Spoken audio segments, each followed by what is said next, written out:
Let's make a holiday flameless candle holder.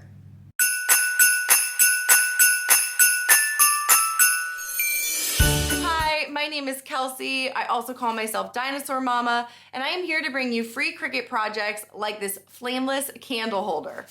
If you're new to my craft room, welcome. I'm so happy to have you here. And if you are looking for the free SVG file, you can check out the description below. You'll see a link to the blog post where you can download the free SVG, see all the materials and tools, as well as the written out instructions. Let's get started in Cricut Design Space. So here we have our SVG file.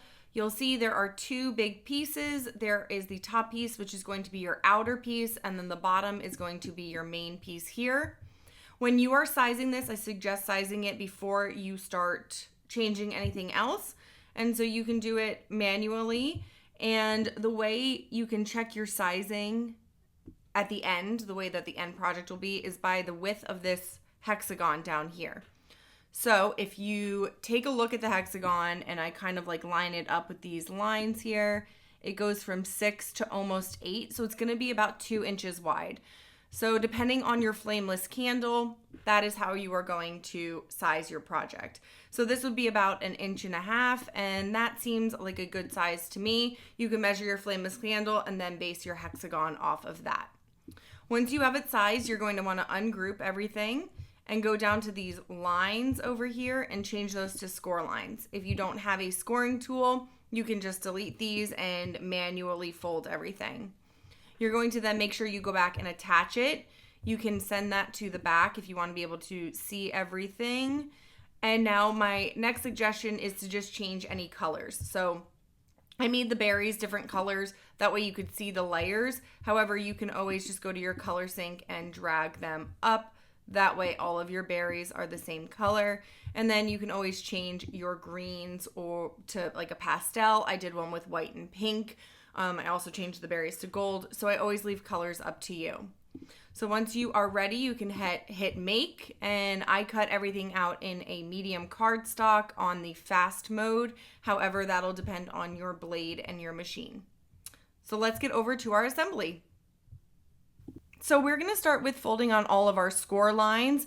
It depends on if you use textured paper, glittered paper, how you want to fold in on all of this. I want the texture of the leaves to be on the outside, so I'm actually folding the texture in, which is rare. And you want to fold in and then start gluing. You're going to glue the outside flap first to kind of make the actual shape of the hexagon, and then we're going to fold the bottom piece in to those bottom pieces.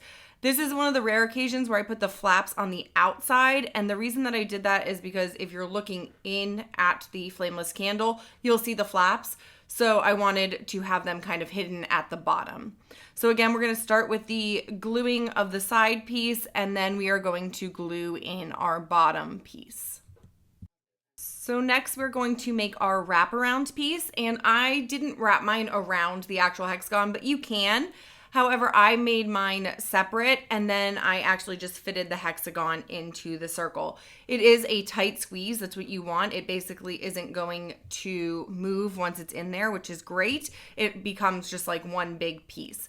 So I am gluing my circle and holding it, and then I'm going to fold in all those holly pieces that are on the hexagon, the darker green, and I'm going to insert it into the circle that we just made. So it's, again, a snug fit, but it makes it one coherent piece. You want it to be snug. So that's why it's really important when you're in Cricut Design Space to not adjust any sizing individually. You want it to all work together. So I'm going to just kind of place it in. You might have to bend the hexagon just slightly to fit it, but it does fit perfectly, nice and snug. And then you can kind of move it around gently. Remember that those holly leaves are very delicate. And you can kind of move the inside piece around delicately or the outside piece around. That way your holly leaves are off-centered and really makes a full look rather than being kind of on top of each other.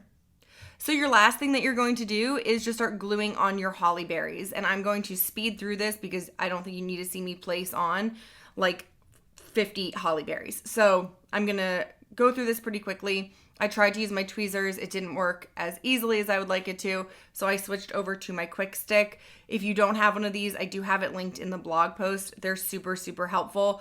I don't think We Are Memory Keepers makes their own anymore, but Silhouette does make theirs. So it's the same kind of concept. It's like a tacky, sticky end, and it helps you pick up small pieces when you're crafting.